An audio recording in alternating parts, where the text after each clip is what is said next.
Hello, world. Welcome to the Shannon Joy Show.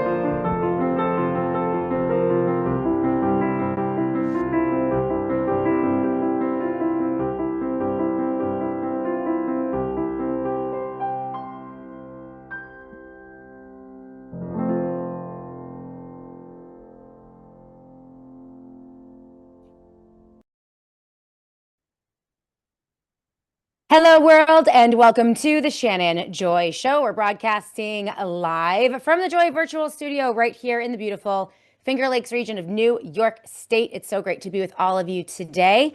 It is Wednesday, March 18th, the epicenter of yet another very busy broadcast week. And I'm glad to be with all of you. We are broadcasting live right here on Rumble. We're live on Facebook, YouTube, Substack, Twitter, every podcast platform you can ever imagine. Of course, we're thankful for our partnership with Spreely TV, live on Roku and Apple TV, and ready to launch yet another show in the chaos that is 2026. It is not disappointing in terms of utter chaos and absolute ridiculousness. And the latest is, you guys see the headline on today's show, what is up with the Bibi Netanyahu deep fakes? One after another. After another, people have not seen neither hair nor hide of Bibi Netanyahu. And it almost seems at this point that they are trolling us, like deep trolling us on this, because the deep fakes are just so obviously deep fakes, right? It seems bizarre. Robin Minotti came out, and I hadn't even thought about this, but as we look at the rise of the technate, the independent city states that are run by techno-fascists, Gaza is designed to be a technate, and Israel as well. We're going to be talking about that with Patrick Wood next week. He is the founder and CEO of Technocracy. But as we look to these technates, Robin Minotti with this tweet yesterday made a lot of sense to me. Is Israel now being run by artificial intelligence? It does kind of seem to me as if Israel is on autopilot. And the deep trolling with the deep fakes of Bibi Netanyahu makes you wonder what is really going on. This is what Robin Minotti pushed out yesterday. He said definitively, Israel is the very first AI technocracy. Israel, always in pioneer, in new tech, is now the first pilot country which is effectively led by an AI avatar instead of a real human president. Where is Netanyahu? No one knows. He could be in Berlin. He could be dead. He could be kidnapped, as we talked about with Michael Yon yesterday, or in a coma. Who knows? It's just becoming very clear that something pretty dark is happening in Israel, and it does seem like they're on autopilot. We're going to be talking about that today with our guest. Doc Malik is going to be joining us in the Joy Virtual Studio in just about 10, 15 minutes. The headlines are utterly insane, right? We have videos now being pushed out, stories of mysterious comets flying all over the US, flying objects, UFOs are being pushed out, ginning up more fear porn. We have a deadly meningitis epidemic, apparently in the UK. We'll talk to Doc Malik about that because he is broadcasting from the UK. And the end of the world as we know it saga absolutely rages on. Peter Thiel lecturing on the Antichrist in the Vatican. We have Trump chipping your brain. This is a piece from Nicholas Holcher, who is going to be joining us next week to talk about this. He pushed this out just a couple days ago. Trump just signed a directive to accelerate 6G deployment with a stated goal to operate implantable technologies, which likely involves, according to Nick, a new paper-thin AI brain chip known as the Biological Interface System to the Cortex, the BISC. Nicholas goes on to say, I will not take the 6G A chip or AI brain chip in my brain, and I won't either. I mean, things are just crazy. They're absolutely crazy. This is from AF Post on the Peter Thiel story, which we mentioned yesterday. And the 6G, the brain chip, the technates, what Peter Thiel is up to, we are going to cover all of that in detail next week with Patrick Wood, as I mentioned, founder and CEO of technocracy.news. He is the authority on this issue, and we are going to go in deep. The acceleration of the technate and the AI technocracy, digital ID plus digital currency, is frankly breathtaking. And in the show notes of today's show, I did feature a phenomenal interview with Ian Davis, also an expert on the technate and dark enlightenment, which is the political ideology that underscores the technocracy and what we're seeing happen today. And if you don't understand dark enlightenment and the ideology, the political ideology of technocracy, you will not understand what is happening behind the scenes today in politics here in the US and geopolitics abroad. So this interview was featured in Solari. I have linked it in the show notes of the Shannon Joy Show today, so you can grab them. And I'm going to work on Ian Davis and see if I can't get him in for an interview. Speaking of interviews, we have, just amazing interviews coming up over the next 2 weeks on the SJ Show. We have Emerald Robinson.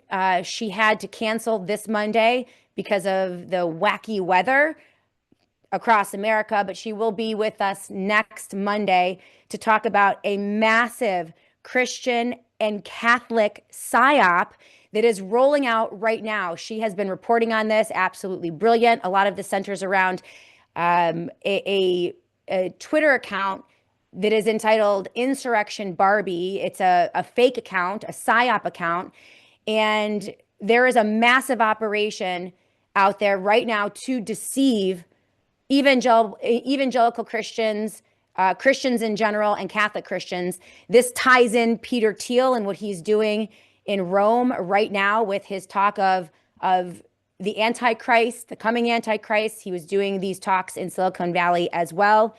And it ties in with technocracy. We're going to go over that in detail with Emerald Robinson next Monday. As I mentioned, Patrick Wood will be with us on Tuesday, and Nick Holscher, reporting on the chips in the brains and all things medical and involving your health as we battle against poison in the air, poison in the water, poison in the shots, poison in the food, you name it. Nicholas Holscher is on top of all of it. One of the best new medical freedom platforms out there.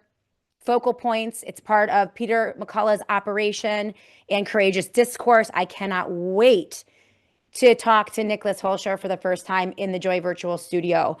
Peter Schiff later in the month, Levi Leatherberry, and I'm very thrilled. I've been trying to work on Spike Cohen for quite some time. He is one of the leading authorities on medical kidnap, CPS kidnap, family court kidnap, and child trafficking in the United States of America from the bottom up. And he is an amazing advocate. We're going to welcome him in towards the end of the month. So we have just amazing, some of the best in terms of thinkers and independent journalists, purveyors of truth. And we're going to pack it full throughout the rest of March. So I'm really thrilled about that. I do want to mention quickly, we're going to go to the live chat and say hello to all of you. If you guys are on Substack or Twitter, even though I can't see the live chat, Annie Cyrus is producing the show today, and she's keeping an eye on all of our live chats, Facebook as well. So if you guys have a question or a comment, you want to link anything, pop it up in those chats, and Annie will let me know, and hopefully I can take some of your questions and comments from Twitter and Substack as well. There's also great news. In this first segment, we are going to go over this Wall Street Journal story that I mentioned yesterday about the states now buying up precious metals. They are hedging against economic turmoil globally. They are hedging against the devaluation of the dollar, and they are hedging against our own profligate spending, corrupt tyrannical and psychotic federal government. Nothing good comes from Washington, D.C. Both political parties are completely corrupted, especially at the federal level. And I am loving what we are seeing at the state level. It's absolutely amazing. And we're going to touch on that today in more detail if we can. So that's great. Massey is also continuing relentlessly to get the rest of the Epstein files released and to pursue justice for Epstein victims. I have an update on what Massey is up to as well. So there's good news out there for sure. But I want to say hello to all of you on the Rumble live chat. CM1968 is with us, the very first to comment. Guitar Lily, it is great to see you on the live chat. This is what Guitar Lily has to say. These deepfakes remind me of the 1930-ish Germany when Hitler used the newfangled radio technology.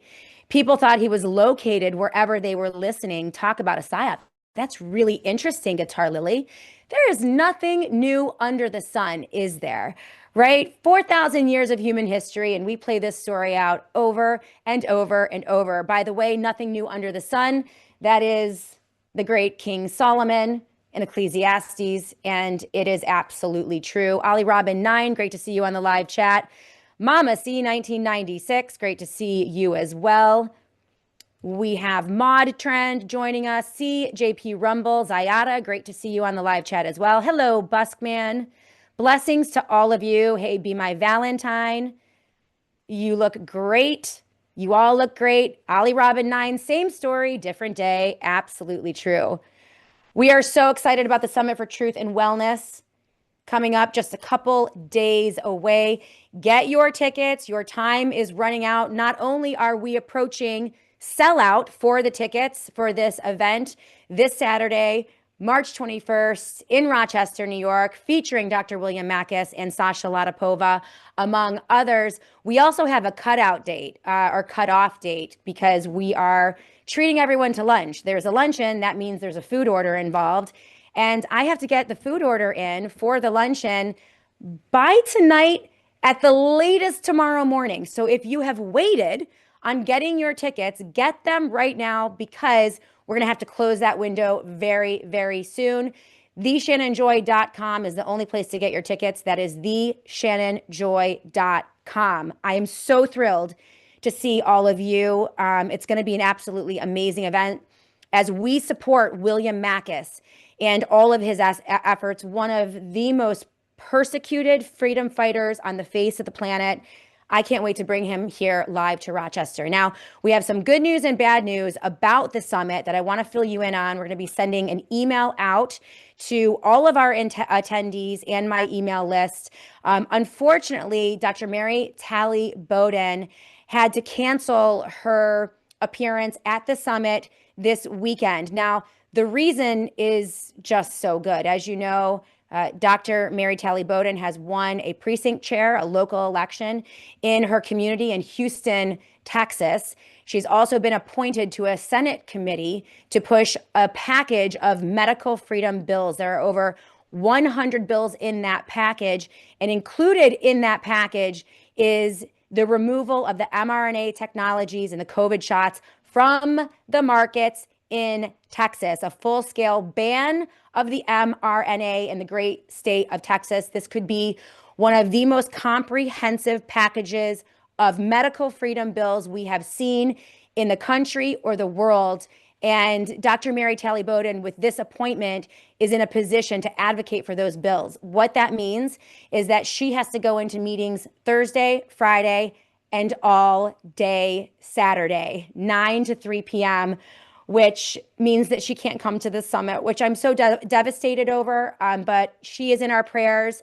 And I know it's very sad, but it's also very good news as well. So we're going to wish Dr. Mary Talley Bowden and the entire team in Texas the best of luck. Again, as you know, from my perspective, everything but the kitchen sink from the bottom up. No solutions in Washington, D.C., no solutions at the global level, no solutions from the Democrats or the Republicans. It is independent emancipation, activation, communication, fellowship, at the local level with human beings as we begin to take care of ourselves. They crash everything on top of us, over our heads, trying to frighten them. We resist by being prepared and fighting back from the bottom up, helping each other. That's all of it. That's the plan, right? Tucker Carlson for president in 2 years, Tom Massey for president in 2 years.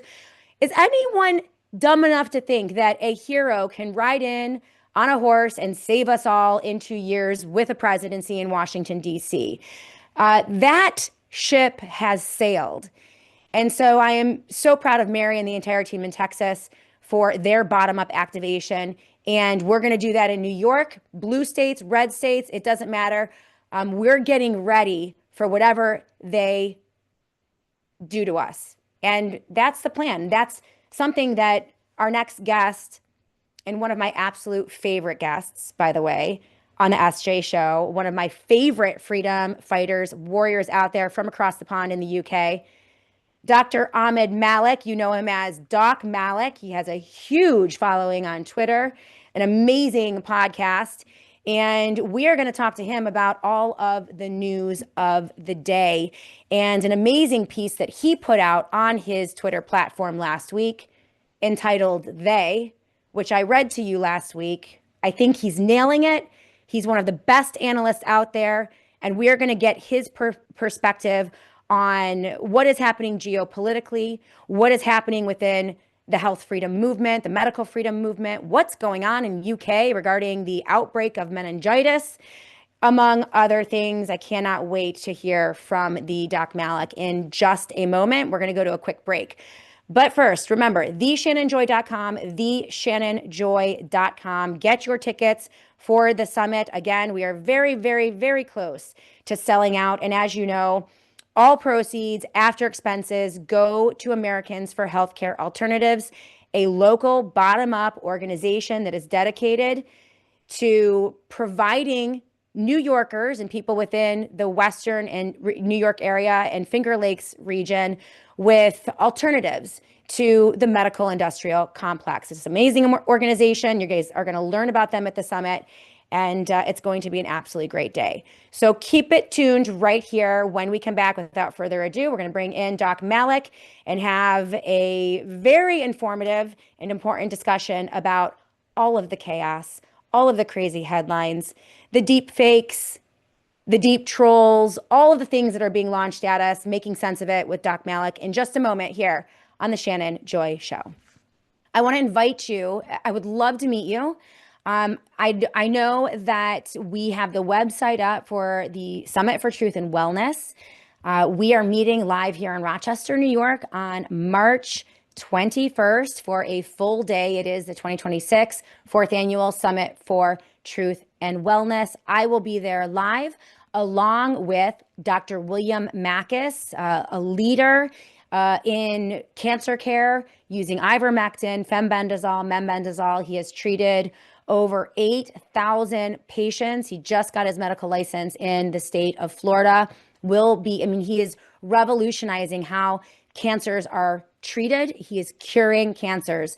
We're going to be talking about cancer care, cancer prevention with Dr. William Makis, and we're going to be joined by Dr. Mary Talley Bowden. She's going to be coming up from the great state of Texas to be with us live in Rochester, New York, and also, of course, the amazing Sasha Latapova, among other distinguished guests. We are about halfway to sell out on this summit. So we have about 5 weeks before the summit.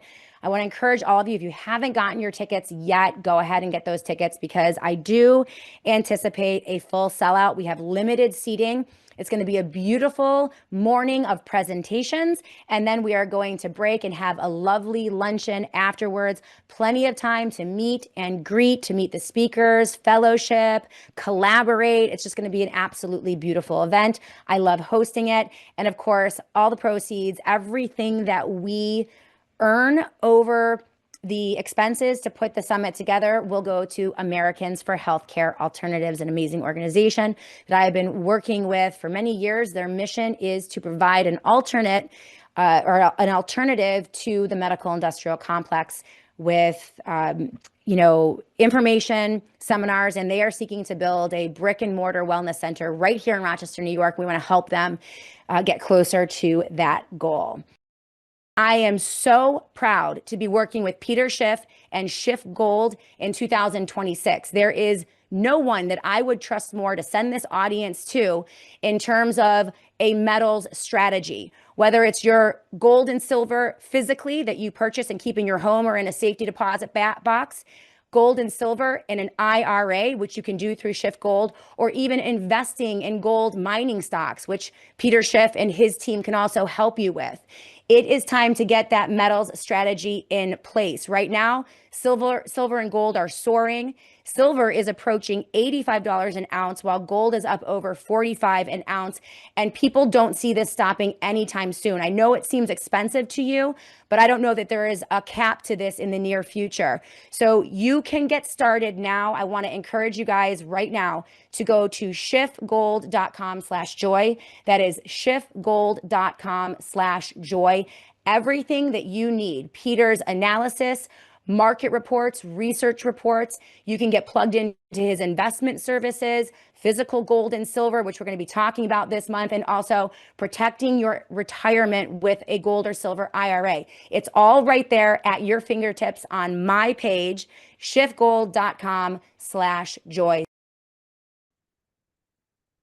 Welcome back, everyone, to the Shannon Joy Show. Without further ado, I want to welcome into the Joy Virtual Studio one of my absolute number one faves. A great interview, Dr. Ahmed Malik. You know him as Doc Malik on the Twitter. You can follow him on Twitter at Doc Ahmed Malik, and you can support him at docmalik.com/links/ Doc Malik, welcome to the show. It's so great to have you on again. It's been way too long. How are you doing? Oh, really good because today the sun is out and I spent most of the time in the garden and it's just been glorious. One of my favorite scriptures in the Bible, when the people cried out to Jeremiah and they were in exile in Babylon, they were held captive in Babylon, and they're like, what do we do? What do we do? Because the Babylons were, these vicious pagans, and there was, sin everywhere. And he said to them, Jeremiah, talked to God and said, well, this is what God says you should do. Get married, have children, have grandchildren, go out, build houses, plant gardens, spend time outside, do it all over again. Like basically when everything's falling apart, you just keep going, you get in the garden. And great wisdom from you, Doc Malik, because we are in some seriously bizarre times. That's an understatement. I mean, it's fun though. It's so crazy. You have to laugh. Okay. And I'm just giggling. We were just talking off air about how we love Robin Minotti, and I really hope he'll come on your show. I'm going to Yes. actually pick up the phone and ring him as well afterwards and say, look, get on Shannon's show. Oh, I'm But so excited. he's been posting some great stuff. And the latest ones, on the deep fake videos of Netanyahu. I just love it. I love it. Well, I mean, I'm combining the deep fake with the deep troll, because it almost seems like they're trolling us. Like the videos are so obviously AI. They are so, I mean, I don't even know if you can call it a deep fake because they fooled absolutely no one. And Robin Minotti took it to the next level, which I think is apropos, in asking the question, is Israel being run by artificial intelligence? And that is actually conceivable given what the techno fascists and the technocrats, the Peter Thiels, the Elon Musks, everything that they've talked about in terms of where we're going in the future, which is humans are, like cattle slaves and AI runs everything, kind of like a god. Like you could really see them saying, okay, let's try this out. Let's automate a war. Let's automate a country.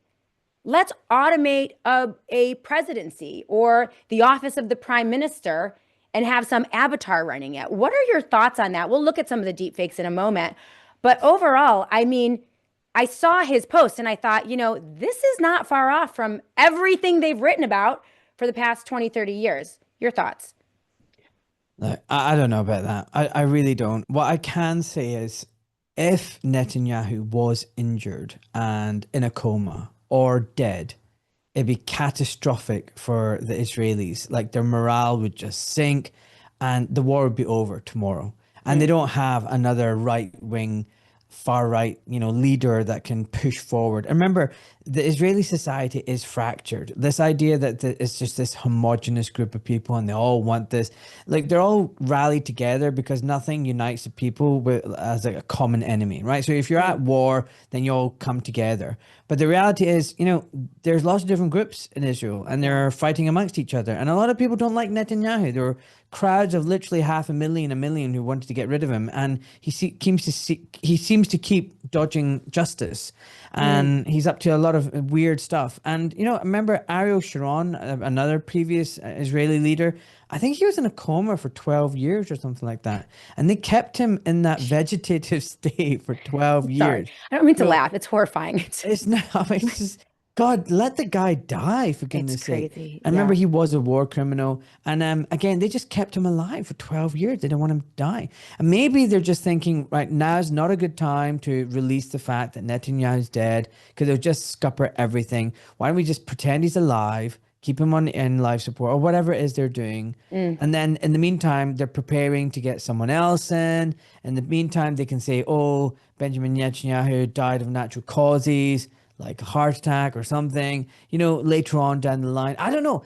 One thing I do know is the people at the top, the Israeli government, like all governments, lie mm, all the freaking time. So mhm. is this new that they're lying? No. Is he dead for sure? Like, I don't know, but it definitely looks very suspect. I mean, they released videos where he's having coffee and it's just a bit weird, and there's It's very lots of weird. glitches here and there. And then he's at the Security Council meeting, but there's light contrast changes. The grill is different. Everyone's chair is curved. His is straight. I mean, it goes on and on. No one's looking at him. Look, just get him out, go to America, meet some independent journalists who can verify in a crowd that, this guy's real and he's alive. But right Right. now, I think yeah. And then as to the technocratic thing and whether AI is running it, I don't know. I don't know if it's running it, but I have seen Palantir videos where people are presenting how powerful they are and how they can track and trace anybody in their phone, zoom into a car, with their satellite targeting Right. AI systems, and they just need to designate a target and then the AI will find it. And I'm like, wow, this is amazing. So why did you not see October 7th coming? Yeah. And then why have you not arrested any of the Epstein pedo, child sacrificing, child eating, child trafficking billionaires? Like, you managed to Right. get the mullah halfway across the Right. world. You killed a religious leader of millions of people. Like, imagine killing the Pope tomorrow or the Archbishop of Canterbury, or Hmm. the chief rabbi. I mean, this guy was a religious leader. I don't like any religious leader, but like, you don't go killing other people's religious leaders. It's like, No, but they can no. do that, but they can't find their pedos. Amazing, amazing. How much of this do you think has to do, speaking of the pedos, and this very dark power cabal that seems to be emerging from the release of the Epstein files and all of the horrifying aspects of the Epstein files and the relationship between Jeffrey Epstein and Bill Gates and Peter Thiel and Donald Trump and heads of state, like close relationships, financial relationships, building of financial infrastructures to profit from pandemics and profit from catastrophes and profit from war and all of these things. How much of that, the release of these files, do you think is linked now to the onslaught of fear operations, deep fakes, and psyops? I mean, we have meteors and UFOs, videos all over the internet and social media. We have the meningitis in the UK, the fear ops. We have World War III, nuclear war, global famine, an energy crisis, blackouts across the, I mean, it's like relentless. This is how I know it's a psyop, right? I know that they are just pummeling people with this right now for some reason. But how much of that do you think is related to the release of the documents, the Epstein documents? And how are you discerning? We'll do this after, but how are you discerning what is real and what is fake? Because people are having a hard time with that right now. That's great. Great questions. So all I know about the Epstein files is that they just don't go away, and people Yeah. keep asking. People keep saying, "We need to talk about the Epstein files." I remember Trump would be like, "Stop asking. What is it with Yep. you guys? Stop asking about the Epstein files." And people don't want to let it go because No. it's horrific. And to be honest, in any sane world, there should be revolutions taking place. There should be people uproar, Yeah. marching on their parliaments, dragging the politicians out, not paying tax, bringing down governments, because that's how powerful the Epstein files disclosure has been. And remember, it's limited. It's not even the full disclosure, and they're Right. redacted, they're withdrawn, we've only seen a snippet of it. And even that snippet is enough to know, we're dealing with a bunch of child eating, child sacrificing, child trafficking pedophiles. You say pedo, I say pedo. Anyway, it doesn't matter. But these people are sick. But most of humanity is just carrying on as it is, and it just goes to show you what a sad state humanity is in. That we're being run by these really horrible, horrible people, and we still pay our taxes and we still follow and listen to what they tell us to do. Like we should be saying, no freaking way are Yeah. you in any position to rule over us. But like I saw a graph, and I don't know how accurate it was, but there was a lot of searches when it came to Epstein files on the internet. And Right. then boom, it dropped the moment the Iran war happened. Like boom, it Hmm. disappeared. Like no one's talking about that anymore. I remember it was really heating up. People were like, "Whoa, look at this disclosure, this disclosure," and then suddenly, boom, it's all on Iran. So Hmm. could that just be a lucky coincidence? I don't know, but I don't think people like Trump and co really want to be talking about the Epstein files. I think they just want to move along and say there's nothing to see. And then yeah, you've got all these distractions. But I think they're also very clever. They're also very stupid. But everything they do is multifactorial. Yes. And this war against Iran, I don't know if it's theater, pantomime. It looks pretty real right now. Hmm. But whether it's pantomime or real, the consequences are still the same. You're going to have the Strait of Hormuz problem. You're going to have gas and oil shortages. You're going to have fertilizer problems.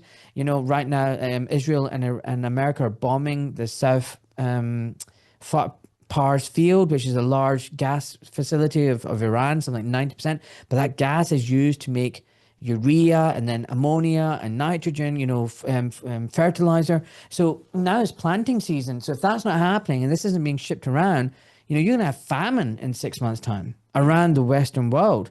Okay, so this is real. And I think they love that. I think they want that. These Hmm. same evil people who hate humanity, who think that, we're bottom feeders, mouth eaters, and, useless eaters, and they want to depopulate us, they don't care. So famine and financial crisis, energy lockdowns, they love lockdowns. These are all things that they might be planning on. And then also switching the economy, this zombie fiat usury system that's coming to an end, maybe transition it over to their digital currency. So I don't know. I just feel like they've always got multiple gains. They always have so many things. Like COVID. COVID wasn't just one thing. It wasn't just pushing mRNA jabs for big Right. pharma. It wasn't just depopulation. It was multiple things, including financial. So follow the money. Mm. It's absolutely true. It all links together. And you are reiterating some of the themes that we have seen here on the SJ show from recent guests. We had Michael Yanin yesterday, who is reiterating your statements, Catherine Austin Fitz, obviously, Courtney Turner, and Patrick Wood. The message is getting out that there is something very wrong. And one of your statements, as you began, regarding this idea that we should be enraged about what they are doing to us and what they want to do to us. They are blatant, it seems, at this point in their plans. They don't even try with the deepfakes or the psyops. They reuse the old scripts. And it seems as if the culture at large and humanity itself, especially in Western democracies, it seems like we've been groomed to abused and groomed, right? To just accept that we are ruled by vicious, horrifying, malignant, vile predators. It's almost as if they want us to know that they're in charge and they can do anything they want to our bodies. This is why I was so against reelecting Donald Trump. This is why I raged against the entirety of the medical freedom community and MAHA against aligning with Donald Trump, because you're accepting, you're essentially, it's Stockholm syndrome. You are accepting what was done to you. It just horrified me. What do you think in terms of that psychological grooming, and how do we break free from it or break people free from it? Because it's just so wrong. Bingo. I've literally got a book here next to me. Okay. I'm Okay. going to read it out to you. This is Okay. your next guest. I'm going to get her on your show. Okay. This is Meredith Miller. She's been on my podcast 3 times now. 3 times. And the book is titled How to Prevent Stockholm Syndrome and Transcend Darkness in Your Life and Relationships, Becoming Wow. Whole. And what she talks about is how not just personal relationships, although of course that's part of it. She interweaves the whole COVID narrative and how the government and the institutions abused all of us. Mm. And then she draws the parallels with domestic abuse. And then she says it can be institutional, workplace, whatever. The abuse system, like you said, has its certain paths that it follows, Right. processes, A, B, C, D, E. And she lays it all out. And the Wow. Stockholm syndrome is what you just talked about. And it's about trauma bonding. The victim is Mm. bonded to their abuser and they cannot break free. And there's processes. For example, you isolate your target. Remember isolation, social distancing. So Yeah. you isolate your target, you fawn them, you tell them that they're in existential danger, that they're the only person that can save you. You can't talk to your family, your friends, or whatever. And then they love bomb you. Then the punishment and abuse comes. But then when you're abused, you start craving the dopamine. It craves that time then when the abuser gives you a little bit of love, Wow. caresses your face, says some sweet words to you, because then you've got a bit of a relief from the constant abuse.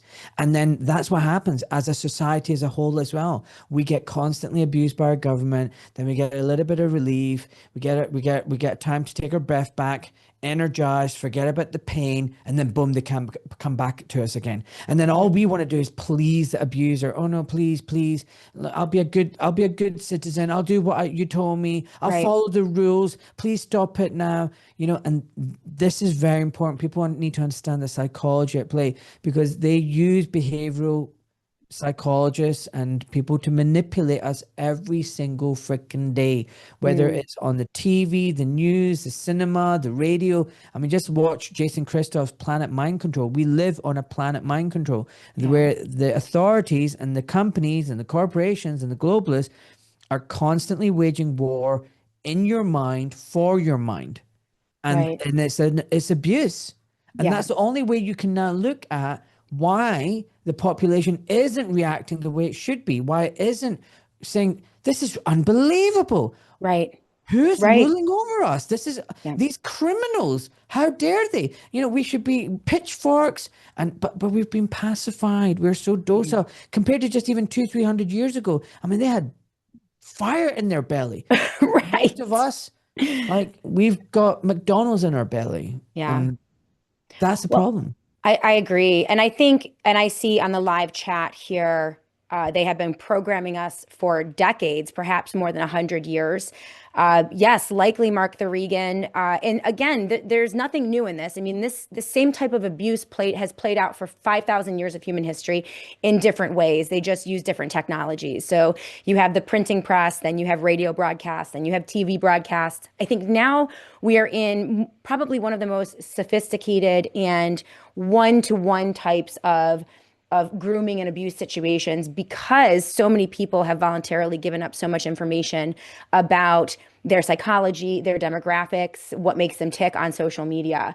And so here we have 10 years of social media building the avatar of every individual, figuring out how you tick and then delivering back to you in a very personalized way using messaging that makes sense to you and wording that makes sense to you, which makes it very difficult to process. I mean, this is why, Doc, when I go onto social media, first of all, I limit social media heavily in my own life. And I'm talking with my family about doing that as well. And they're beginning to understand. My kids are beginning to understand this. My husband's beginning to understand it. But, I put on the armor of Christ when I go. I mean, I put on spiritual armor when I go into Facebook or Twitter. And I always go in with the mindset of what does Twitter want me to feel today? And that is the way, and I use that for any type of social media because it's very vicious and evil what they're doing. I have found that that has worked. Do you have any, tricks of the trade that you use or anything that you can, uh, you know, uh, give to the audience in terms of trying to guard their minds and their hearts from things like that? Yeah. So first of all, like you, I limit social media. I'll come back to it in a second, but I do not watch the news, mainstream Right. news. I Yeah. just don't. I don't read the newspaper. I don't watch TV. Mainstream programs.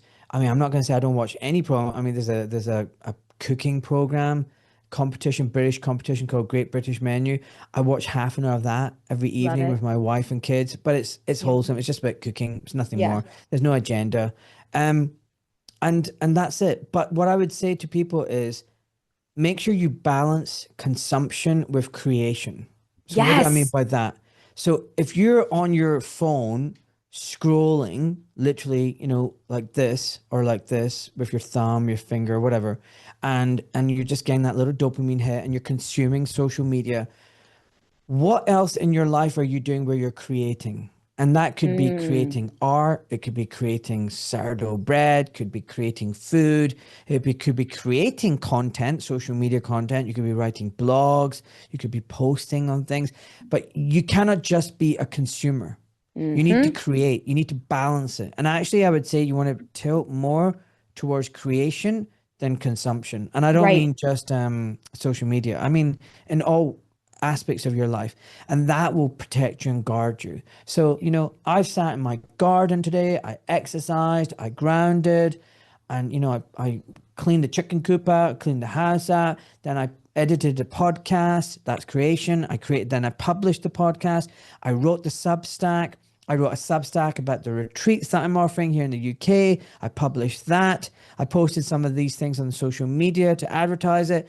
But I didn't consume anything. I didn't consume anything when I went on X or on Substack or on Instagram. I just literally created and then I finished.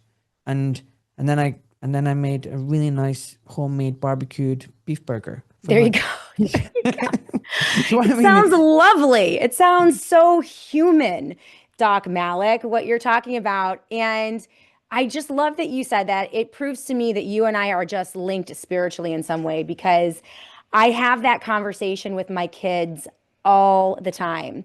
And I talk about consumption and production. And it's just a little balance every day. Just tally it up in your mind every day. You can consume food, you can shop, you can consume alcoholic beverages, or you can consume social media. You can sit and stare at the boob tube or scroll, like you said. And as long as you keep that production versus consumption in check with, as you mentioned, favor to the creativity. I love that you say creation. I like creation much better than production. So I'm going to change the wording. But it makes so much sense. Here's a question for you. Is there any benefit to AI whatsoever in your mind? Artificial intelligence.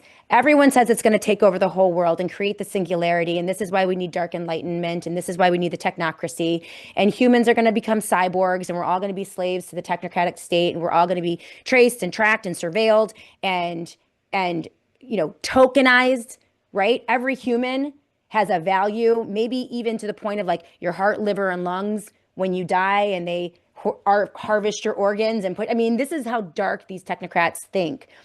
But everything that they want to push on us hinges on our adoption and acceptance of this idea that the singularity is coming, that AI is inevitable, and that the era of the human and humanness is over.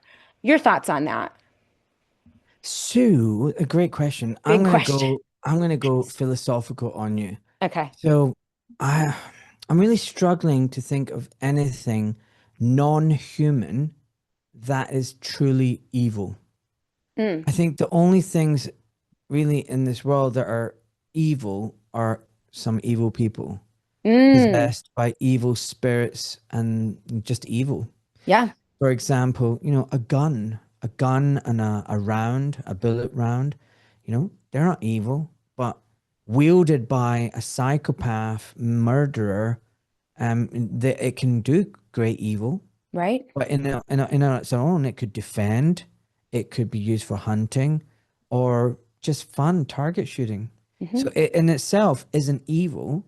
It's who wields it and how they wield it. And and I'm really struggling, like I said, to think of anything non-human that is intrinsically evil. Right. Um, Even if you just imagine the most evil torture device, if it's just sitting there in a room on its own, what is it? Right. No one, It's no one's mass. doing. It's just sitting there. No one's doing anything. It's who uses it and how they use it. And so I think it's all about human beings, and technology is a double-wielded sword for the bad people. So, and technology through the ages has balanced and kept in check the powerful. So, for example, one of the things that really freed up the Englishmen and in England hundreds of years ago against their ruling lords was the introduction of the longbow. That was Mm. a technological advancement. Any man on a field could wield a longbow and shoot it at a night and pierce their armor and kill them. Wow. It totally leveled the playing field. So now the lords just had to be kept in check. They couldn't overreach, because Hmm. any guy with a longbow could kill them. All right. Right. And all these men had longbows. But Hmm. then, technology changes. Then you start getting muskets and cannons. And now the lords in the castle with their cannons can Right. cause havoc on you, even if you've got longbow. I mean, because the reach is and devastation is much greater with the cannon. So Right. then the power went back to the lords again. And then it comes and goes. And then, industrial revolution and whatnot. And then the advancement of technology. And every single time we get a little bit of power, then they take it away from us. Then we get a bit of power, they take it away from us, and that's just what keeps happening. Now with Right. AI and social media and technology, I think the problem is we've got a little bit of that power now. Look at the awareness we're having this conversation. We would never have had this conversation without the internet, without Right. social media. We Yep. wouldn't have known each other. We wouldn't have known that we're, brother and sister from another mother. But Hmm. now with this technology, here we are, we're talking, we're reaching a massive audience. The awareness, the global awareness, although small, is growing and is much bigger than what it used to be. People are Right. waking up to the cabal, the Baal Hmm. worshippers. Um, so technology is amazing in that sense, and I think AI is going to be no different. It's about how you use it, but the right now the problem is it's held and controlled by a lot of really bad people who are Right. harvesting our data and are creating profiles on us, how we think, what we do, so that they can just, like I said, create this digital profile, and then they can predict our next steps, and then they can nudge us and manipulate us. So in the wrong hands and the wrong companies, I think AI, yes, can be potentially dangerous, but in the right hands, AI could facilitate you, it could take work away from you, it could act like a secretary, and then you don't need to, as a small business, spend a lot of money outsourcing things to other Right. people when you can just do it at home, and you could be a lot more efficient and Hmm. quicker and organized. So it's a balance. I think it's a Right. balance, and who knows what time will reveal what happens. I can relate to that. I use AI just a little bit, mainly for overviews and searches on, different topics. The 24/7 news cycle is so relentless, and I don't have a staff. So it's hard to keep up with everyone's like, Shannon, what do you think about this? Shannon, what do you think about that? I found AI to be a great tool for research and overview and sources right at the bottom. And so I've used AI for that, which has been pretty great. I don't use AI to write. And that's pretty much it. I mean, I would say that AI has served a purpose in about 10, 15% of my operations. The rest is very human. And in some cases, AI is a waste of time and it ends up creating more problems. I would love to pay extra money, Doc Malik, to patronize businesses that had all human beings answering phones and humans to interact with in the purchasing of goods and services. You don't know what kind of premium I would pay to have an airline that actually answered the phone when you called, right? You don't know what I would pay. I would pay a premium for a dumb car, a dumb washing machine, a dumb refrigerator, something that is just mechanically sound that is going to last for 20 years and like with a little bit of maintenance. Like all of that is being suppressed because it seems as if they're pushing this doctrine of inevitability. Like there's only one path, and that is AI dominance, the singularity, no freedoms for everyone, when there are so many ingenious ideas out there about food production and distribution and energy production and distribution, automobiles. Like, I mean, I think that there's a demand for it. People are getting really freaked out by AI, by the way. Like Yeah, freaked I out. agree. I agree. And do you not think it's crazy and insane how all the problems are like globally the same? Like you're out there in the States and you're describing the same problems that I've got. Like I Right. want to pick up the phone and speak to someone who speaks English. I don't want to speak to someone from India. I really Mhm. don't. I don't want to spend and why is it I'm on the phone for half an hour before I get to speak to anyone and then they're in India and then they can't really deal with my call. Then they Yeah. transfer it to a British agent and then the British agent deals with it and it's taken like 55 minutes. Like, why have I spent Horrible. 55 minutes of my life doing that? Why in 2026 does that have to happen? Why can't Right. it be so much more streamlined and easy? Right. You just ring, someone picks up, and they answer. Why are all the banks closed down? Why can't I just go to my bank in my high street? Why are there no more banks in the high street? Why Mm. is everything regressing? It just Right. everything's harder and Right. inconvenient. Like, where's the customer service? None. Ring up your airline. Oh, hi. Oh, you want tickets? Okay, let me know. And someone friendly at the end of the phone, quickly. Why is it so complicated? Why Right. all these different numbers and all these different, just, it doesn't make sense to me how Yeah. this is called progress. And it's funny, I did a podcast with someone called Janice Plavins, who's a filmmaker, a lawyer from Latvia in Eastern Europe, one of the Baltic countries. He's done a documentary called Genocide in a Suit. And he Hmm. talks about what it's like in Latvia. And oh my God, I couldn't believe it. Like thousands of miles away, they have the same problems that we have. Like you want to transfer money to your own account from one bank account to another, and they say it's denied. Oh, you need to ring us up because it might be a scam or you might be doing some counterfeiting or whatever. And you're like, financial fraud. And you're like, I'm just sending money to myself. And it's not even much. Like, why can't I Right. send money from my bank account to my other bank account? And you have Right. to ring them up. You have to explain who you are. You have to prove your identity. You have to verify your identity. And they keep asking, has anyone forced you to do this? And, all this nonsense. And they're doing it in Latvia. They're doing it in Canada. They're doing it in America, Australia. They're doing it everywhere. And all these problems are the same. It's not just the banking, there are all these regulations, all these stipulations to make the little man, the little person's life misery. The small So businesses are true. being crunched, the medium sized businesses are being crunched. And you know who's not getting crunched?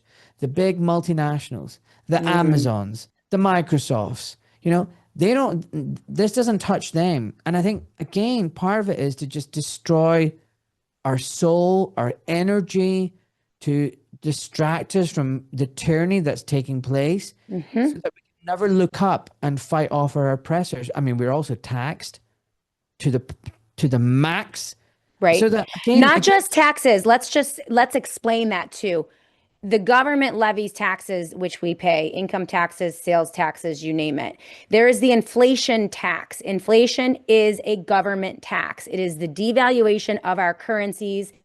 It is the most insidious, deceitful, and horrifying tax that they can level. Inflation has been crushing us.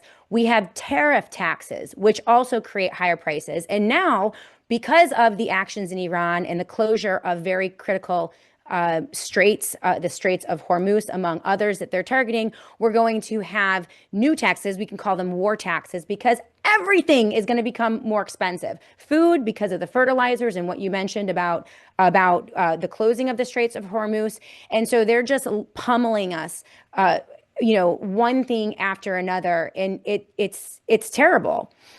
Doc Malik, Maria Z and many others, I believe Robin Minotti as well, and I may have seen this on your feed as well. Many are seeing very similar rhetoric. Here we are, the Ides of March. It is March 2026, almost 6 years to the day since the lockdowns of 2020, also which happened in the Ides of March. A couple decades after 2008, the collapse of Lehman Brothers, that was also in March. So something about March here. Anyway, people are seeing lots of themes that are very similar to the lockdowns of 2020.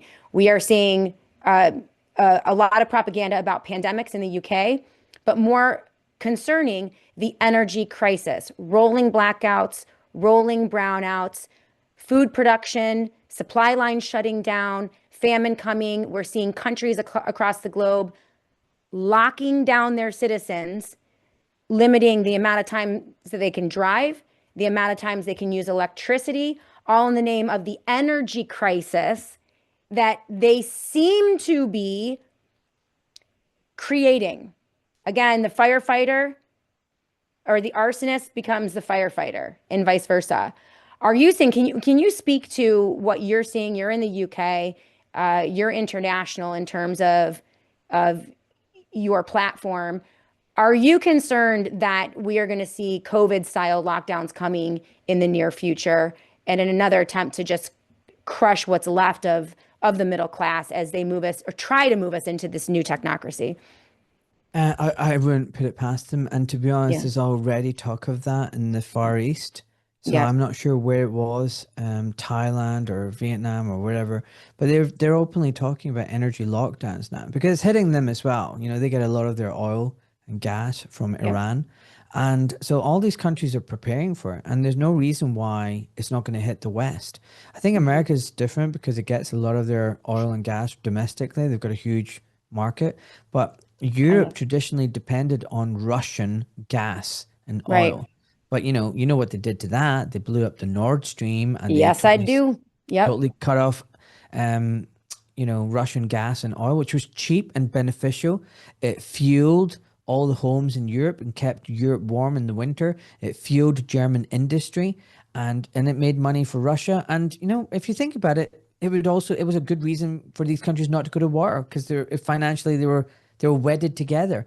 And then we Mm. came, along and well, not we, I mean the parasites, they came along and went, we can't have any of this, and they blew it up. And also there is a planned deindustrialization of Europe and America. That's a fact. Hmm. That's a fact. And there's a document called The Silent Weapons for Quiet Wars. I've written a Substack about it. Some people say it's forgery and a conspiracy.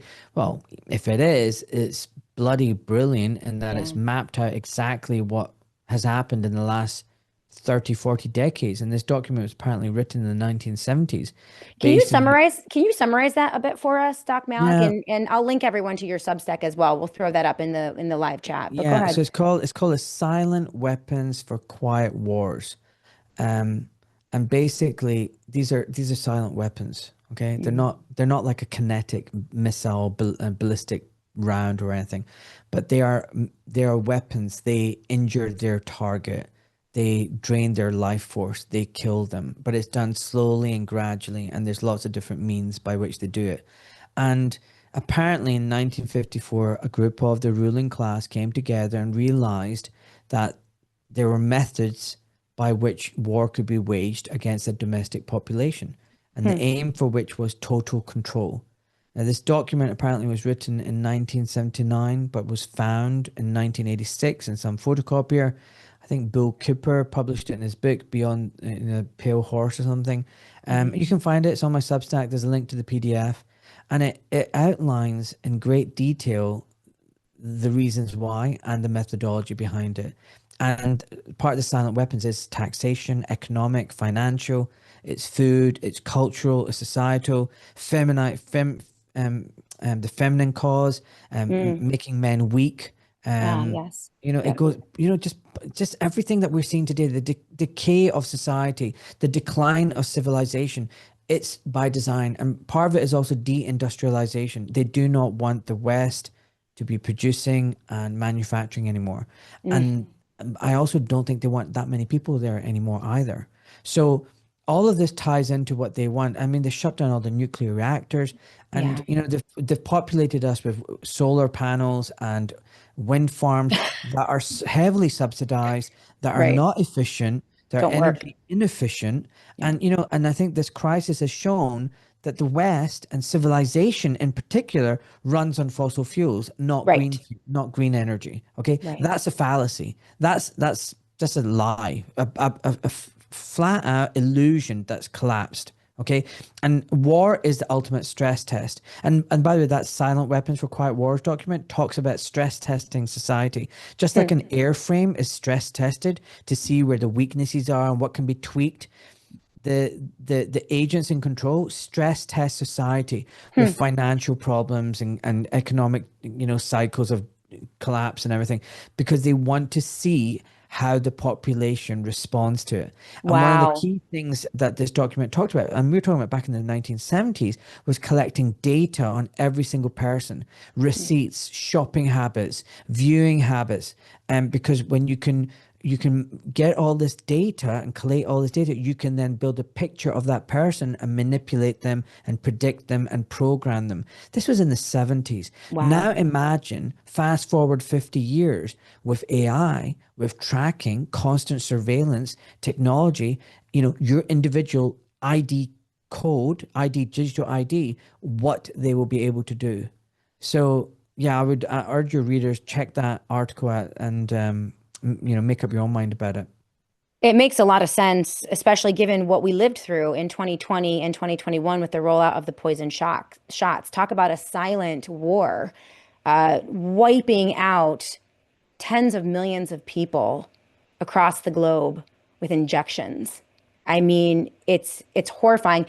One of the things that gives me a lot of hope, Doc Malik, there was a recent poll that revealed 56, I think, percent of Americans now believe that the COVID shots injured people and injured them in very devastating ways, which, to your point about people waking up, you know, I think that we are at a point now when you look at the absolute demolition of the MAGA Maha coalition that supported Trump. I mean, I don't think in my life I have ever seen poll numbers and sentiment drop so quickly about a human being, a president, than what we have witnessed in the past 2 weeks. And it's requiring them. I mean, you can see how they move assets around, right? The asset Trump they need to move out now. He's done. He's out. And they tried to move Vance in. No one was really into JD Vance because he's creepy and Peter Thiel built him and there's not a lot there. So now it's the big Tucker Carlson thing. Polymarket came out with, look at this poll. By the way, Polymarket, I believe, is a fake ass psyop. It is used to drive sentiment. It's basically online betting service that is acting as an oracle or Nostradamus about what's coming. And they're like, oh, 56% of people think that Tucker Carlson is going to be the next president. So now everyone's like, I don't oh, know what polymarket is. Polymarket is, and I might have mangled the definition. It's out there everywhere. They're pushing it. It's heavily, heavily sponsored on Twitter.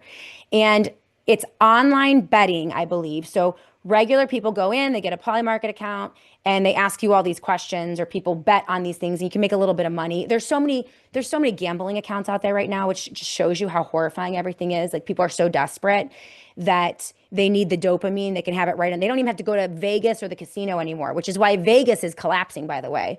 It's because everyone can gamble on their phones. Well, I think, and I don't want to misstate this, but I think that Polymarket is like that. And so people bet on who's going to be the presidential nominee or win the presidency in 2028. And apparently, since everyone is abandoning Donald Trump, Polymarket is now telling us that Tucker Carlson is going to be the next president, or that's what people Wow. that's what people. Now, I think it's completely rigged. I think it's completely rigged. I mean, the house always wins, guys, in any casino. So that's like a rule for life. Never forget that. But that being said, you can also use something like Polymarket, which is heavily promoted on Twitter, to drive sentiment. So it is an inevitability. If they are able to do this, people are like, oh, it's just going to be Tucker, even though a vote hasn't been cast. And there are even people talking about using systems like that. The technocrats are talking about using systems like that to elect our leaders. Oh We don't gosh. even need to vote because they have so much information on us. The AI knows how we're going to vote. So we'll just tell you who you voted for. It's like to bring this all full circle, we live in the dumbest times in human history. And like, you just cannot make it up. But the good news is, my point here though, is that they have to move these assets around. I think that Tucker is an asset. I don't think that he's a free agent. I think he's part of the system. That's just my opinion. People disagree with me, He's but very good though. he's good. No, listen, he's right on 99% of the things most of the time.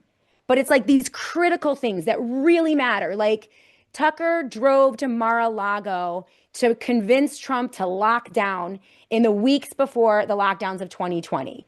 Like literally went to have a face-to-face with Trump to tell him everyone was going to die. Your legacy is going to be ruined. We're all going to die from the pandemic. And then Tucker emerges like a year later, a year and a half later, as like somehow against the lockdowns. I mean, when it matters, these people don't show up. And Tucker was right there advising everyone to vote for Trump again. The guy who did it to us in the first place. Yeah, yeah, You yeah. know, so there are certain poison pills with all of these people that I just can't get over personally. It doesn't mean they might not get some things right and I won't use them, but I don't fully trust them. But I am heartened by the fact that it's moving so fast. To me, it shows desperation. Like, no one's buying Trump. It's over. Trump's over. MAGA's done. No one's buying Vance in this like kind of faux election. And, you know, we'll see what happens with Tucker as we move through this. But what gives you, I mean, this idea of waking up really resonates with me. And it resonated your piece where, you know, entitled They, that you pushed out last week, which reminded me that I have to have you back on the show. And we have only about 5 minutes left. I know you have a 1:30 hard out, so I want to respect your time. It's just Um, because I need to make tea for the kids. Otherwise Teeth they'll for the kids. they'll be knocking at the door. Daddy, we're hungry. So Absolutely it's precious. 10, 9, and 7, the ages of it's Doc's kids, by the way. yeah, The it's most chicken. precious, innocent time ever, ever, ever. I have big ones. I have big kids, and they're amazing.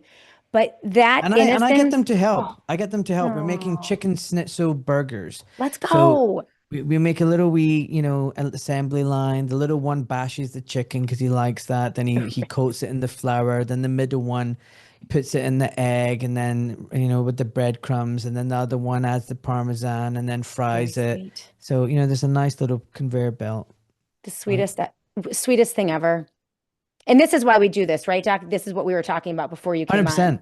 Listen, It's I just for the want to make it kids. clear, Shannon, I've lived a great life. I'm Yeah. 50 years old. I've traveled the world. I've eaten at one, two, three Michelin star restaurants. I've done Wow. so much. I've pretty much done everything I wanted to do. Yeah. Okay, so if I died tomorrow, I'd be quite happy. Like in Same. the sense that I've achieved everything. Now, I'm not saying I'm having suicidal thoughts. I don't want I to know die you're tomorrow, but I've lived a great life. You know, I'm not the absolutely kind of guy who wants a big car and a flash house and a mistress. No, I'm quite happy the same. way things are. But I do everything for my kids and Yeah. their kids, and that's what it's all about. Um, and you know, I am heartened that people are waking up. I mean, we're having conversations, Yeah. and we're talking about Jewish supremacy and Zionists and technocracy. And the reason why I wrote that post about they is it's not the Jews, you know, it's but the people at the top are like Etienne de la Boetie, number two. He's a Substack writer. His name is Howard Lichtman. He's a Mhm. Jewish guy. He said on my podcast, look, there is currently a Jewish mafia transnational gang who Sure. are at the top of everything. That doesn't mean that it's all Jews. No, it's just like saying all the Italian mafia. That's every Italian out there is a mafia. No, of Right. course not. But when you have the Italian mafia, they have the capos and their lieutenants who happen to be Italian because they pick from their own. And Right. so what you've seen is that. And now I think people in America are beginning to realize that America is occupied. Yeah. America is occupied. All their leaders are compromised, Yep. complicit, captured in some way, including little Trumpy. And Yep. actually, there's hypocrisy because, they talk about anti-Semitism. I can't think of anything more anti-Semitic than Christian Zionism, which is like, let the Israelis and Jews have their land, let them, destroy the Palestinians, because that's what's going to bring the Messiah. And when the Messiah comes in the rapture, half the Jews are going to die and the other half are going to convert to Christianity. And you're like, okay, so that's not anti-Semitic. I mean, you Well, cannot make this up. right. And I don't most American troops did not think that they were going on a holy war and entering a death cult when they joined the US military to fight on behalf of Israel. And that theology, by the way, I mean, we have competing and intersecting religious psyops happening right now. There is a Jewish psyop, there's an evangelical Christian psyop, there is a Catholic psyop. There is, I mean, Emerald Robinson is going to be in with us on Monday to talk about that because she's unraveling a lot of this and it's absolutely fascinating the work that she's doing. And we're going to get in there. But, it's important because we talk about they all the time and it's this murky, unidentified thing. And because it's so murky, people really gravitate towards they want a villain. They want to identify a villain. And the identification of the villain is usually achieved by the best propaganda, the most coordinated, the most funded, that can create that most compelling story about the evil, vile villain that is doing everything to us. And I think a lot of people have fallen into the Jewish trap, like that it's all the Jews or it's all the Muslims or it's all the Christians. And that's what I loved about your piece. I mean, because it's too simplistic. There are villains out there, by the way, guys. They just come in all shapes and sizes and in different factions. And really, their agenda is money and power and enslavement of humanity. They are Control. narcissistic Yeah. sociopaths, right? And so I want to read before I let you go, just real quickly, like what you wrote, because it meant so much. Um, they are not Jews in the they. They are not Muslims. They are not the Christians. They're not the Iranians. They're not the migrants. They're not the boomers. They're not the white, the black, or the brown, because this was never about race. It was never about religion. It was never about nationality. It's always about power, writes Doc Malik, and it's absolutely true. The they is a multi-generational group of psychopaths who crave control over humanity itself. And they've come together. They've tricked us for a while. They have an enormous amount of power, but I think people are waking up to them. I want to thank you. This meant so much to see you write this, Doc, because there are, if the key is division, they are achieving it with setting up these false villains for people to then hate and then persecute. So I want to applaud you on that and give you the last word before I let you go, because very important work that you're doing. And I hope everyone follows you and supports you and buys you a coffee and subscribes to your Substack, because I think you're just the greatest. So I'll give you the last word before I let you go, and you can grab those kiddos and smash the chickens and make the tea, because Well, that's listen, what really matters. it is. I just want to say thank you so much for all your kind words. I really appreciate it, Shannon. It's 20 years since the movie Idiocracy came out. Ooh, Now, it's not a movie, it's a documentary, and yes, it is. it actually predicted the future. Yes, it If you did. haven't watched it, folks, watch Idiocracy. Mhm. It's where we're heading, Yeah. and it's terrifying. And we need to all wake up. Mhm. And one of the most powerful things I think you can do is, if you've got children or grandchildren, educate them, raise them up to be fierce little lion cubs. And Mhm. if you haven't got kids yet, make as many freedom loving, healthy babies as possible. Let's So they go. over here they say, "Oh, we're getting invaded by migrants. All these brown people are coming." Well, then what I would say is if you're white, have kids. That's right. The number of white people that I know who have one kid or say they don't want to have kids because, oh, there's too many people on the planet. Oh, I want to go on holiday. Oh, I want a fancy car. Horrible. Oh, kids are too expensive. Well, then what do you think is going to happen? Right. You know, Right. have the biggest act of resistance is being as fit and as healthy as possible and having as many fit and healthy, unvaccinated, freedom loving babies as possible. And that's where I'll Go. end. Let's go. Doc Malik, always, always a pleasure to talk to you. Thank you so much for being with us today. Make sure that you follow Doc on Twitter. His handle is at Doc Ahmed Malik. It is linked in the show notes of today's show. And from there, you can find his website where you can find his podcast and everything that he does. Really, really great stuff. I want to have you come back and talk about your connection retreat because we didn't get there, but I just think that that is the coolest thing. So we'll have you on again, like hopefully sooner rather than later, Doc. Okay. Thank you. Thank you All very right. much. Have a wonderful day. You too. Bye. All right, guys, we still have a little bit of show left to go. And I did promise you that we were going to look at this headline from the Wall Street Journal. Speaking of resisting and fighting back, the states in the United States of America are now making moves. And there's also legislation happening. There's a lot going on as it appears the states are preparing to hedge against the chaos of the federal government, our own federal government, the devaluation of the dollar, and global turmoil. They're doing it with gold, but they can do it in a million other ways as well. And that's why this piece is so important. The Wall Street Journal, with this headline, more states are now looking to precious metals to guard against economic calamity. And it's a great piece. We're going to talk about that when we come back. And I want to hear from you. If you're on Substack, on Facebook, or Twitter, Annie is checking out those chats. If you have comments or questions, please throw them in there so I can see you. And we'll also go to the live chat here on Rumble when we come back. Mark the Regan, I agree with you. This guy is a really, really, really good guest. I told you, Doc Malik is one of my all-time #1 favorites ever in terms of guests on the SJ show. He is a brother from another mother. We are spiritually connected, I think, sometimes. And he has this amazing ability to talk about the things that are very real and very scary, but also put it in context so that people are not frightened or feel fearful, but emerge feeling more powerful. I feel more powerful after talking to Doc, and I agree with you. Laughter is the best medicine. We can laugh with him as well. Really great stuff. We will be back in a moment to talk about that and more right here on the SJ Show. Hey everyone, I just want to take a moment to thank one of my longtime friends, associates, my financial advisor, and a beloved sponsor of the Shannon Joy Show, Don Polano over at PCM and Associates. Don Polano, as many of you know, was the very first Shannon Joy Show advertiser almost 12 years ago, and he's been with us ever since.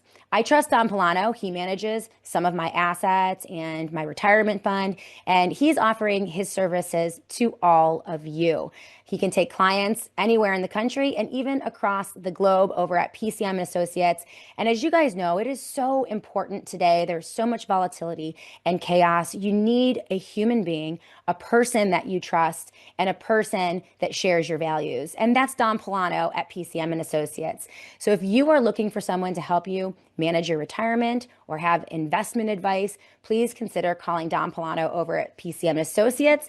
His number, 1-800-536-1368. That's 1-800-536-1368.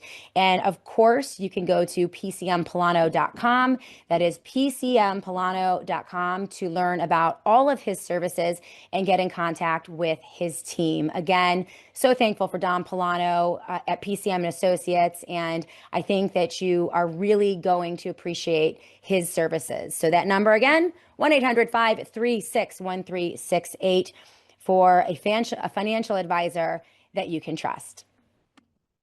At 123.com/joy.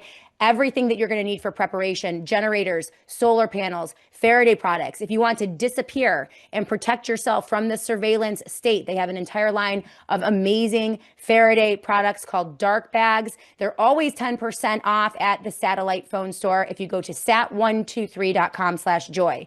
That is sat123.com/joy.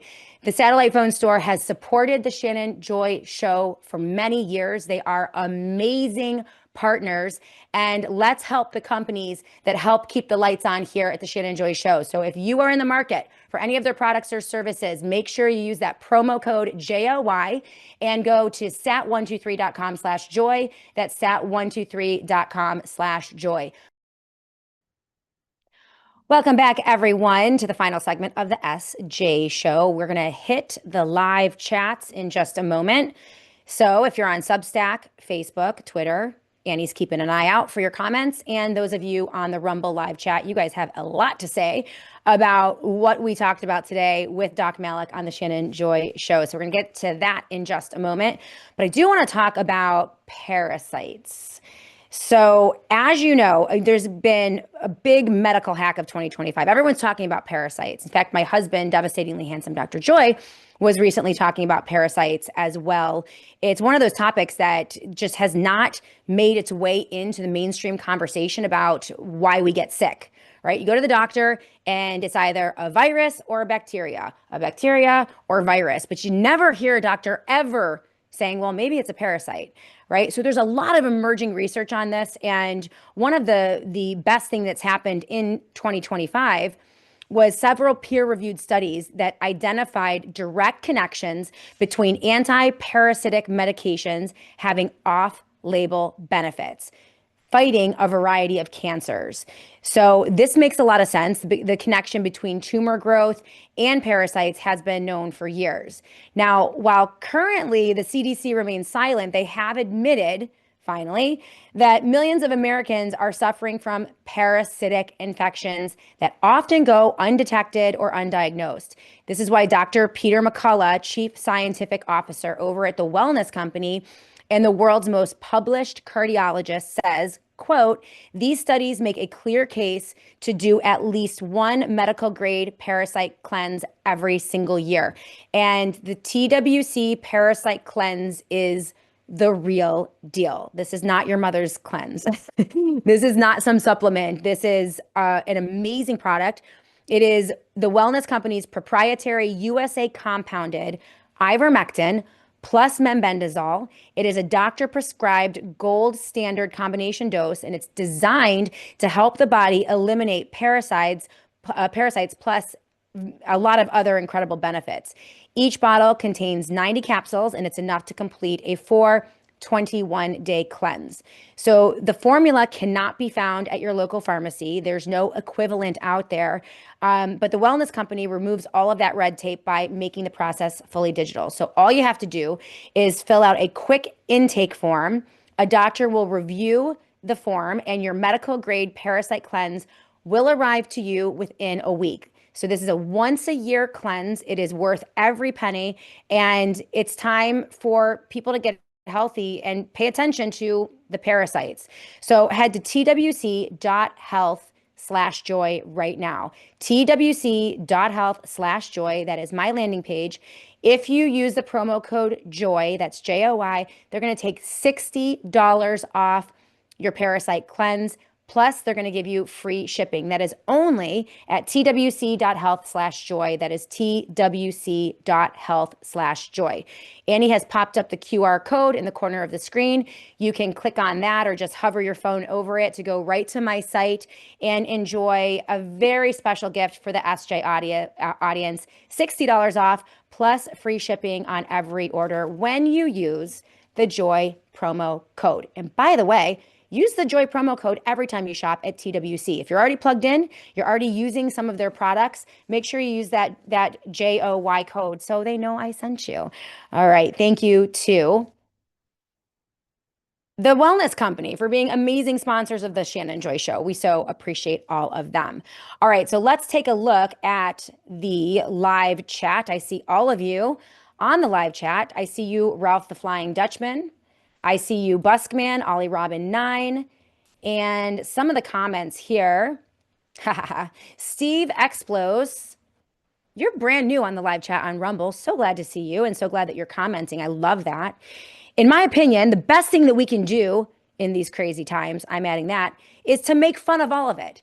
Laughter is a key ingredient and mockery, right? All of these people, I mean, they're smart. They have a lot of money and power. I mean, even the top dogs, like the top dogs, but they're not all seeing, they're not all knowing, they're not omnipotent, they are not God, even though a lot of them think that they're God. And so it is very helpful to mock them. And I think that we should do that on a regular basis. So I agree with you. LT Oracle of Truth, I see you as well. Clone says humor, matinees, and just dolphins on keto. Oh, manatees, not matinees. Clones, I don't even understand that comment, but I read it because, okay. Ooh, Ollie Robin 9.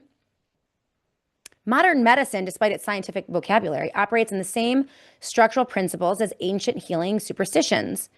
An expert class tries to claim exclusive authority over invisible forces. I don't necessarily disagree with that. But I do love a good cleanse. And I've done parasite cleanses and I mean, they're amazing. There is amazing. Thank you, Ollie Robin 9, and all of the other chatters on the live chat. There's a ton here. I just can't see all of it. Buskman, I do see you. Cannot wait to see you guys all at the Summit for Truth and Wellness for sure. Let's look at the good news before I know that I've been teasing this the entire show. So we're going to end with this today. Listen up because this is the nugget. All right. This is the nugget. It's the essence. It's the bottom line in what we need to do in order to defeat these dark forces. It's not Tucker Carlson in the presidency in 2028. Tom Massey's not going to save us. Ron DeSantis isn't going to save us. I mean, drop in whichever new hero that we want to worship, a political idolatry, and then, sit on our hands for 2 years, do nothing, and wait for them to come and save us. That is not the play. And similarly, why I'm so proud of what Dr. Mary Talley Bowden is doing in Texas in terms of running for office, winning her position, and now earning a seat on a very important Senate committee pushing medical freedom laws in the great state of Texas. It's amazing. It's everything that we need to do. And we're seeing action. So that's on the health freedom front. On the economic freedom front, we're seeing some movement within the states. This is the headline from the Wall Street Journal. More states are looking to precious metals to guard against economic calamity. So they talk about there's, in Wyoming, little town Casper, Wyoming, there's a treasure inside a low-slung building on the outskirts, roughly $11.6 million in state-owned gold bars. Wyoming bought the gold in December of 2025. You probably didn't hear that headline. After passing a law requiring the state's investment portfolio to add precious metals as a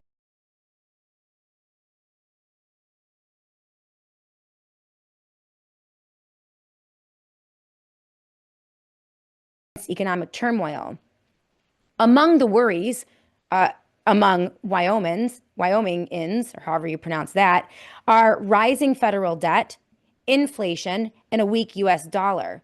But also, they're looking at more extreme calamities, according to Bob Ide, a Republican state senator and lead sponsor of the Wyoming Gold Act. This state legislature passed the bill last year with widespread support. He said, I can't put a timeline on it, but there's going to be a sovereign debt crisis. There is no will to rein in spending in Washington, D.C., or from the federal government. So the states are taking this up on their own, mirroring similar actions that have happened in the state of Florida. We reported on the move to create a state sovereign bank in the state of Florida, and also a move to make gold and silver legal tender, which means it can be tokenized, which in this case, tokenization would be a good thing. And people would actually be able to use gold and silver to buy things, to transact, to buy a loaf of bread, to buy a gallon of milk, right? Now, this is happening in states across the country. And the more states that sign on to legislation like this, the better. The more of a safety net we will have if they try to collapse this economy on our heads, which it appears they are trying to do. So a sovereign debt crisis, as we know, means the US can't pay its debt. And there is widespread fear of default, very real fears of default, that interest rates will soar and the economy nosedives. The state spent about 10 million as required by law to buy 2,312 troy ounces of gold, which equals about 72 roughly smartphone-sized bars. The stockpile, which has risen in value since that purchase by a lot, adds Wyoming to a growing cohort of states, writes the Wall Street Journal, including some with mining heritage looking to add precious metals to their investment portfolios. Let's go. More of this. It's amazing. The gold stored in the vault, run by a private Wyoming company called Wyoming Reserve, is inside a beige single-story building that used to be the Casper Star Tribune's home. The vault is structured like an onion layer and is heavily guarded. And, I just think this is amazing. It's amazing. They are following in the footsteps, or other states are following in the footsteps. Utah was the first to reaffirm gold and silver as legal tender. And another law passed in 2024 authorized the state to purchase as much as 140 million in precious metals. So up to 10% of its rainy day fund. And that is now stored in the Brinks Vault in Salt Lake City. Around the US, West Virginia, Tennessee, and Georgia are among the states where lawmakers recently pitched legislation that integrates precious metals further into their state economies. It isn't surprising that states with big mining legacies are also the first to store their wealth in minerals, says Steve Hank, who is an economist at Johns Hopkins University. Now, the states are following what sovereign banks and nation states are doing across the globe as more and more entities are moving into gold and silver. And this is a very, very good development. The more physical gold and silver out there in distribution, the more cash out there in distribution, everything that is not involved with a stable coin, a central banking digital currency, or a private banking digital currency, which we know is completely corrupt, is going to be the key to maintaining the infrastructure of our economy should they try to crash it over our heads. It's huge. This is huge. Great piece from Wall Street Journal. It is linked in the show notes of the Shannon Joy Show. We need more of this. We need more of this in finance. We need more of it in health freedom. We need more of it in education. We need people from the bottom up to take agency and begin to prepare themselves. And congratulations to the great state of Wyoming for leading on this. So there is hope out there. I want to leave you all with that today. By the way, make sure you get your gold and silver. Get a strategy together. Right now, shiftgold.com/joy, shiftgold.com/joy is my landing page. They have everything. T-gold, physical gold and silver. You can do gold and silver in an IRA if you would like. They also have gold mining stocks and gold funds, which you can look at. There's a 800 number right on my page. You can call them and talk to them, or email them for information. An amazing resource. By the way, Peter Schiff is going to be with us on the last day of March, so I can't wait to talk to him.